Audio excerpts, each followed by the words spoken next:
Hello, book amigos, and welcome to day 6 of VLOGMAS. Woohoo! 6 days in a row. Doo-doo-doo-doo-doo. VLOGMAS mornings feel so sweet and cozy bright. Coffee warms my rider's seat, starts my day just right. Book amigos join, come ride and have some fun. It's Christmas time, it's VLOGMAS time, 25 days of fun. Laptops open wide, playlist on repeat. Riding through the holiday just feels so bright and sweet. Tap, tap, tap, typing words, chapters come to life. It's rightness time, it's VLOGMAS time, let's make the magic thrive. Hey! Welcome back, book amigos, and guess what? There is, oh, I want to go there. That's cute. Oh, they flocked the trees there too. That's cool. Is that what it's called? When they make them white? You said it so like... I said it confident, and then I kind of, because then I was thinking about the flock of birds that I was seeing earlier, and then I was like, that was a flock of birds, so is that I don't know. They put the snow on the trees. Anyways, welcome back, book amigos. It is daylight. Woo woo. We made it out of the house before it got dark, and we are headed to a family gathering. We are celebrating my grandma's birthday and also just hanging out because they're leaving back to Mexico. So we're gonna have some good food. We're gonna have grandma make us some coffee, because let me tell you, my grandmother's coffee is the best coffee I've ever had.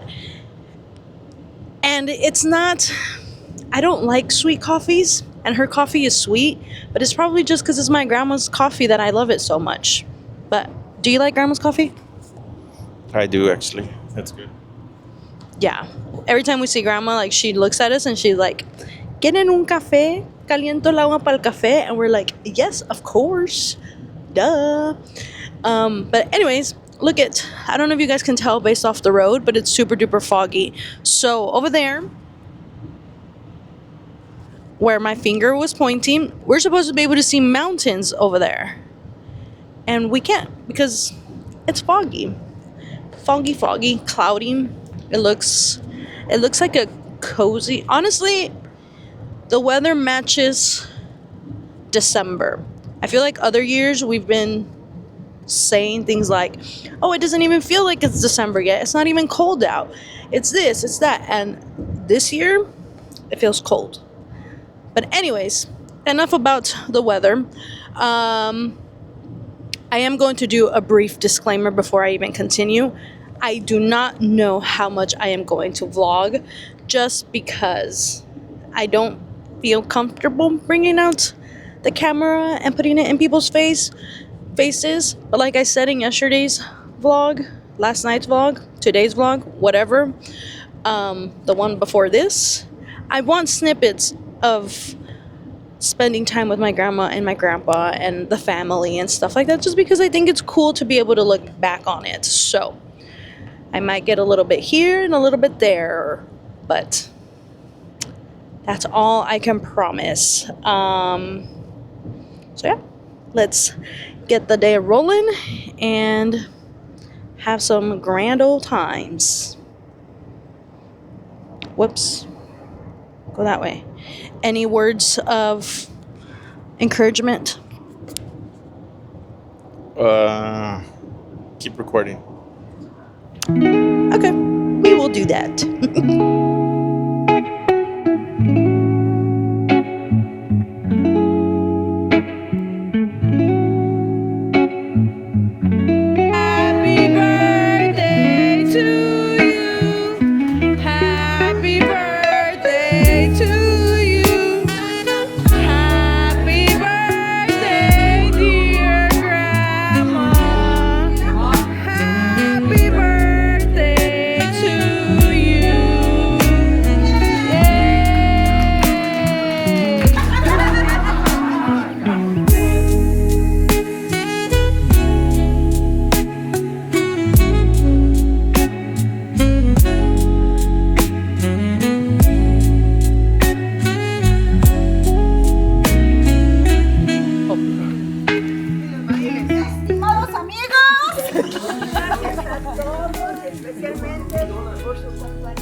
book amigos, we have to have a chat.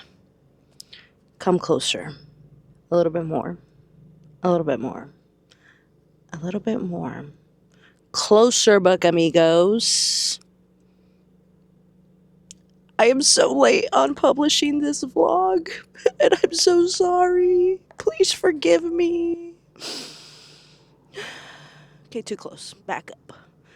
You heard that right, my loves. This vlog was supposed to go up 18 minutes ago. It is currently 2:18 p.m. I could show you, but I don't want to because my child's photo is on there. Let me see. Let me just get a little right there. 10 p.m. And the problem here is that, you know what? I think there's a good moral to the story. The moral of the story is that sometimes spending time with your family beats everything. You know, having good laughs around the campfire, enjoying time with your grandparents, with your parents, with your aunts and uncles that you haven't seen in a long time, with your cousins that you adore so wholeheartedly, but life just got in the way and everybody has gone into their own respective ways. It's beautiful when we get to meet and enjoy a silly afternoon together. And yesterday hanging out just reminded me of how precious these moments are. So much so that, yes, I took the camera out. There's a little bit of snippets here and there that I might share with you guys. I'm not sure if they're shareable. Probably are. I'll share some with you. But it's just the moments, and I took snippets and stuff, but those are for me. Those are for us. Those are for my memory box, I guess. Because sometimes we forget to fill our own memory box.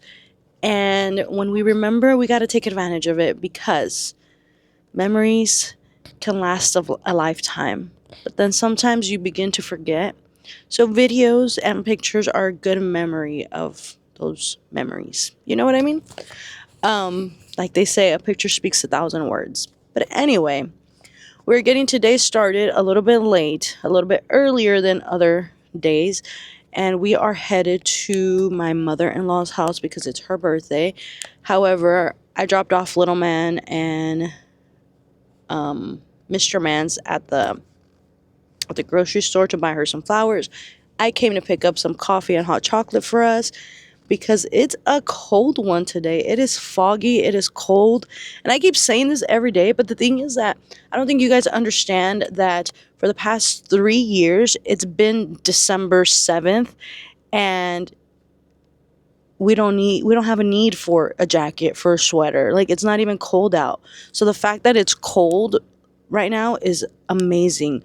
Also, I just realized I have the heater on, and I don't know if you guys can hear it or not, but yeah, just a little catch up. I think we're gonna do a little Q&A on the drive over there, and then I'm gonna call it a day and post this video and start the next video, which is gonna be on current day. I've never done current day video. Well, this is current day. Tomorrow's should be fine, but this one is current day.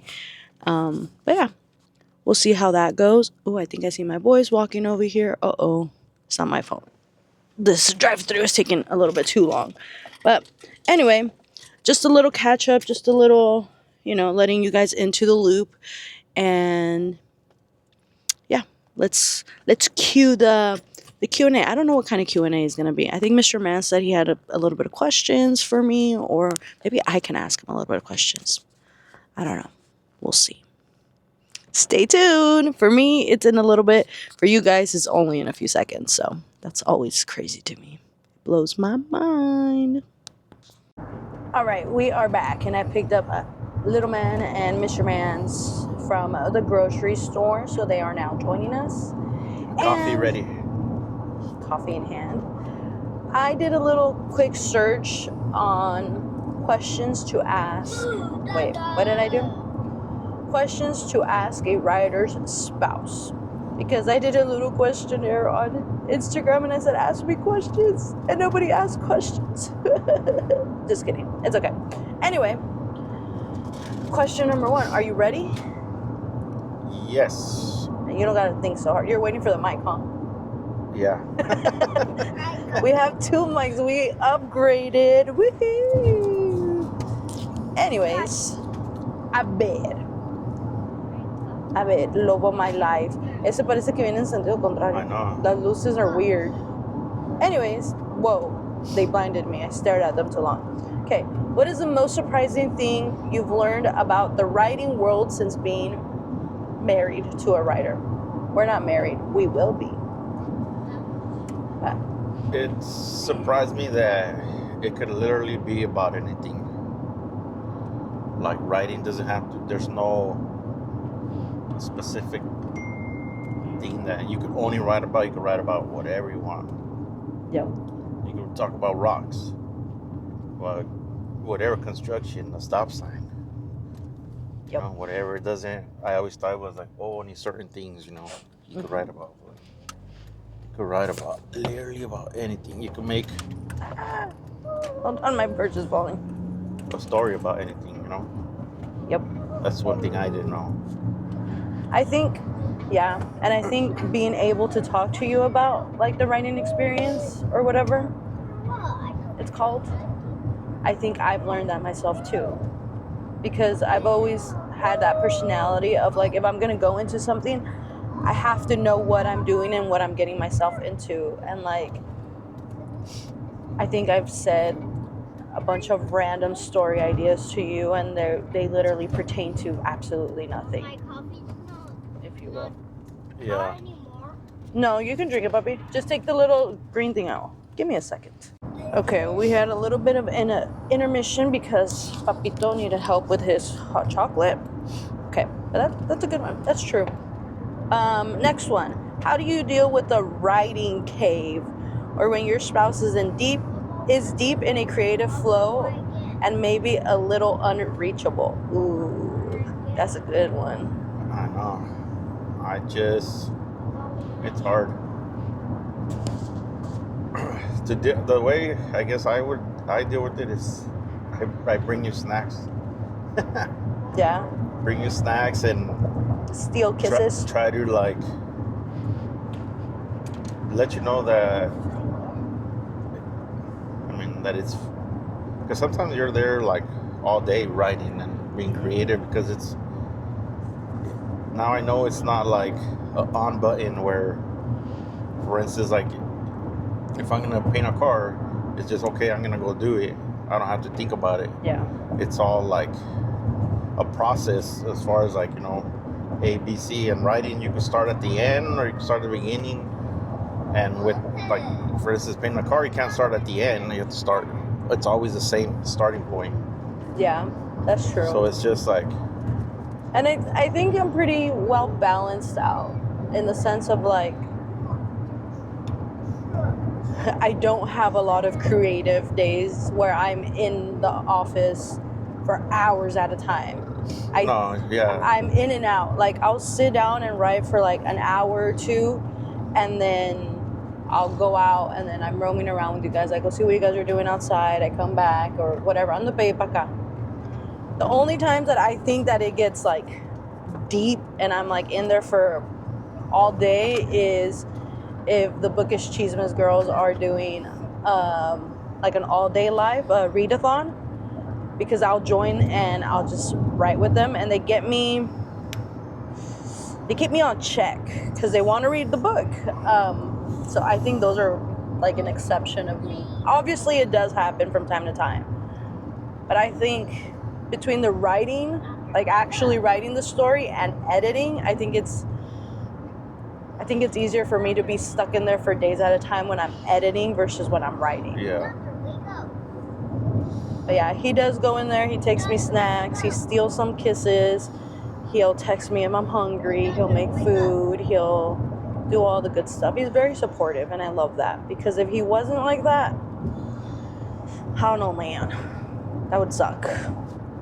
I cannot imagine a world where I'm trying to write a book and have an unsupportive partner. Because, yeah. That's true. I don't have, yeah. And then there have been times where you're like, and we've talked about this before, where he's like, oh, go right, you know, I got the fort down, you know, go right. And I go right, and then I come back in like 30 minutes, and I'm like, I can't write. Like, it's not coming to me. And there's other times where it's like, say less, toodaloos, my dudes. Okay, is that it? Do you have anything else to add to that question? No, I think Maybe that was move it. on. Okay. Do you ever get to read the work in progress, or do you wait for the finished book like everyone else? I feel like this one I get to read the progress before I mean, not that it took longer, or I guess, but it was more pauses on the other book. So it was, I did read some, and some you showed me, and some like I didn't even. I think also my confidence level is higher in the like writing the first novel. Yeah. It was like, I'm scared, I don't want to show you because what if it sucks, or what if it is. And this time I'm like, oh my god, I just wrote this scene, hear me out. Well, even how the story came about was super random. Going back to the first question, that was super random. I know. And I feel too like for this story, it's also like you were involved from the beginning. I think you might have said, oh, you should write a book about this. Yeah. And I went, bet, I got it. I'll do it. But I have let him listen to a few chapters. More. Maybe on the way back home we can do that. We can have your reactions. And also, I guess that's also different because now the Word software, the Word documents, the whatever the heck they're called, where I type, the app now has a read aloud option, which before I would have had to read it to you. Yeah. And I get nervous. So the fact that we have that, it's a little bit different. But yeah, I think it has a lot to do with my confidence level. Do you feel special that you get to know things that other people don't? Like, for example, do you feel... I do. Do you feel... Not special, I don't know if that's the word I'm looking for, but like... Kind of like, I know something you guys don't know. Like, since you know what the cover looks like. Yeah. Or what it is, I guess. I do. And I like it. Like you have I approve it. Like you have an insider? Yes. That's crazy. That's crazy because then, I don't know, you just never know where the book might go. Yeah. And you, no matter what happens in the world, you will always be the first person to have ever known anything about that book. Yeah. That's crazy. That's cool. Do you have anything else to add or move on? No. Next question. Okay. Because Ron was there. Oh, here we go. Have you ever unintentionally inspired a character or a plot point, good or bad, in one of my books? Literally just said it. We just answered that pretty much. I know. So, do you want to tell a story or do you? You tell it. Okay, so we went to have breakfast one day at the train tracks. We went to have breakfast one day at a cafe in town, and while we were in there, it was the three of us. We were enjoying our breakfast, and the waitress lady came up to us and said, "Hey, no pressure, but somebody already paid for your meal," type of thing. And we're like, what the heck? And it was one of those days where we were like, should we go? Should we not go? Is this a good idea, budget-wise? Because the way that we budget is interesting, I guess. It works for us, but sometimes we need to be strict on our finances and our budgeting plan. We have to respect it. There's a boundary with our financial budgeting that we need to respect. So for that reason, we were kind of going back and forth. And then at the end, I think we were like, you know what? Whatever, let's just go. And it turned out that somebody paid for our tab, which was like a blessing in itself. And we were looking around and we saw, it was a couple, right? An older couple? Yeah. We were sitting in the booth and they were sitting like to the table next to us. They were sitting at a table next to us, kind of a little bit behind us. And we were like, you know what? We're going to pay it forward. You know, we're going to do our part. So we ended up paying for their meal. And that's when he said, I was sharing about the other book, I don't want to say title, but you know which one I'm talking about, Yeah. right? The truck one. So that one, I was sharing about that, and I think I was reading a part. I think there's a vlog on it, actually, now that I'm jibber-jabbering. And, We'll add the link below. yeah, if there is, I'll add the link below. But he was like,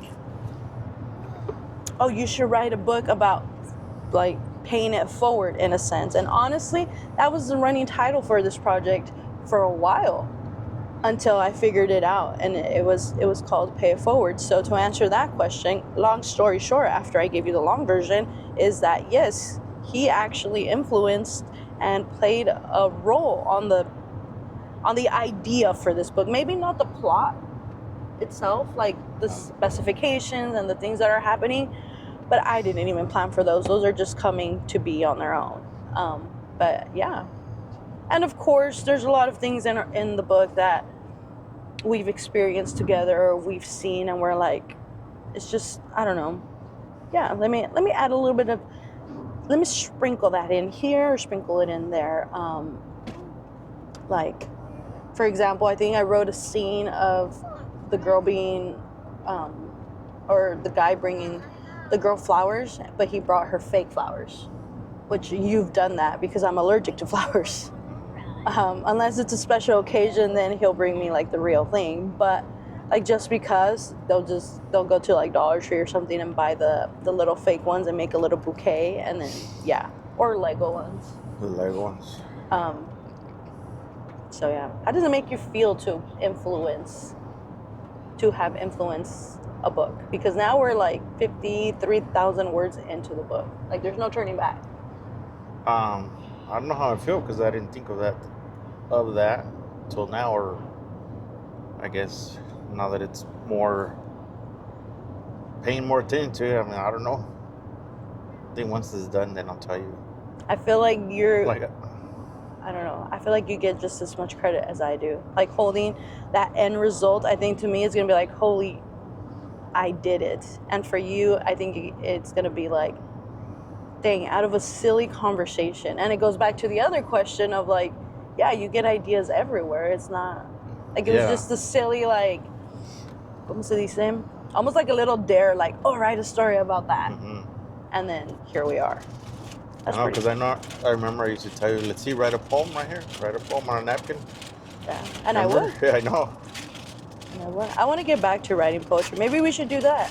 Maybe we can collab and do like we can call it Write a Poem Right Here. Yeah. I mean, no, we're not. Scratch that, guys. Anyways, that's my idea. Back off. Okay. What is the weirdest habit your spouse has during... What? What is the weirdest habit your spouse has developed during a deadline or intense working period? Habit? Yeah. I don't know. I have too many quirks. I don't know. I don't have deadlines. Habit, as far as habit, snacks, coffee. Snacks and coffee. That's like, if you're gonna ride or do something, it's always like, okay, let's go get coffee, and then we'll go get a snack. Yeah. I think that's as far as habits. Yeah. I don't really believe in deadlines either. Like, I have a time frame. Like right now, I want to release the book by the start of baseball, MLB. What is it? Preseason, spring training, whatever that is called, in March. But if it goes into April or May, it would be for something small, and I'm okay with that. Like, it's not a big deal. I wish I would have read these questions a little bit before, because they have like relation dynamic. I just did a quick little Google search. I don't know if I said that. Fun and lighthearted questions. Okay.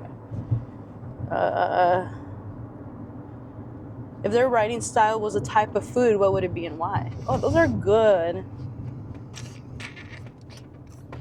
Look at the horses. Yours? Yeah.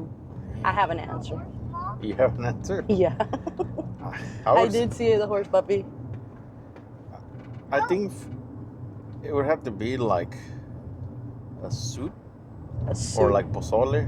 because it's a mix of everything. Yeah. And sometimes you don't want lemon. Sometimes you just want chili, or sometimes you just want this. So it's like you could customize it to however you want. And the one chapter have more whatever. Repollito. Yeah. Con More rábanos. spice, less spice. More oh. You know? He's using the book lingo. That's a double I did standard see, or Bobby. double. What do you call it? Double The whammy. spice. So I would say like a soup. Doble I don't know if sentido. pozole is a soup or not, but I a think so. stew, whatever. I don't know. I Es think pozole. that would Es be. pozole and it's delicious. Yes, that's what I'm saying. I would. Okay, so I was thinking more about like my writing habits and how I write, and I would have to say like Chinese food, but like from a friend's episode where they're eating out of the carton, because you kind of just pick and go. Oh, okay. And that's how I kind of write. Like, I know, because I was going to say buffet right style, now. but that's not a food. That's just you're gonna say what? like buffet style. Oh, buffet But that's style. not a food, really. That's just Yeah. an option, I guess. Okay. So I like that one, the pozole, like le echas y le quitas or whatever. Not every Oh, plate okay. of pozole is the same. A veces quieres con repollo, a veces no quieres repollo. Sometimes you want Radishes in it? salsa, sometimes you don't want salsa. You know? So yeah, I like that. I'm gonna make a shirt that says I write like I eat my pozole.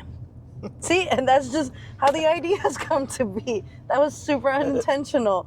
But anyway, we are making it to our destination, so I'm gonna end this right here. I don't know. I think I'm gonna do a part 2, and then you guys will get a part 2 tomorrow, because I like what's coming next in these questions. So I'm gonna save that. We'll do a part 2. Was that fun? Yes, it was. And obviously I think I need to do it where I'm like doing something. I'm just, because then I don't know what to do with my hands. I was gonna say, I don't think Because the car. vlogging in the car like this is conventional. It's very unconventional. But he gets nervous. He gets camera shy. So I feel like this kind of worked out, where he's obviously driving. He doesn't need to look. He's looking forward at the street. He can turn at whatever he wants, whenever he wants. So it's nothing serious. But anyway, we are going to end that here. And with that, thank you so much for watching. If you made it this far, please drop a comment, leave a like, and subscribe, because everything, all that good stuff helps. So, and with that being said, we will catch you on the next video. Stay tuned for part 2. Yeah. Also, my cabello está loquísimo. I know. Anyways, until next time, book amigos. Toodles.